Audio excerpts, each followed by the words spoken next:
ভাই আপনাদের পটুয়াখালীতে গরুর কি বলা হয় ইংরেজিতে? ভাই আমাগো পটুয়াখালী আর দোষবি নাই তো কেউ গরু পালে না। ও আচ্ছা আচ্ছা ভাই, ধন্যবাদ। ভাই আপনারা দেখতে স্মার্ট মনে হইতেছে, আপনি কি বলতে পারবেন গরুর ইংরেজি কি? ডক। ভাই আপনাকে দেখে খুবই স্মার্ট এমনকি শিক্ষিত মনে হচ্ছে, আপনি কি বলতে পারবেন গরুর ইংরেজি কি? যদি পারেন অবশ্যই ভাই, জানাবেন। এগুলা ভাই কি জিজ্ঞেস করছেন ভাই? সামার ইজ আর রেইন ভাই, অলওয়েজ বৃষ্টি পড়ে ভাই। এগুলা কি মানে গরু ইংলিশ কাদেরকে জিজ্ঞেস করলেন ভাই? এগুলা না ভাই, যদি আপনি পারেন বলে একটু ভালো হতো। আরে ভাই পারবো না। It is a simple matter for me. Always বৃষ্টি পড়ে দেখেন আশেপাশে দেখেন ভাই, এদিকে দেখেন গরুর ইংলিশ অলওয়েজ। এটা জানতে চাইতেছেন তো আপনি না? হ্যাঁ আগে ভাই কাউকে জিজ্ঞেস করেন নাই?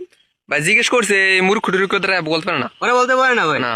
আহারে এগুলা এগুলা কি ভাই? গাই গরু।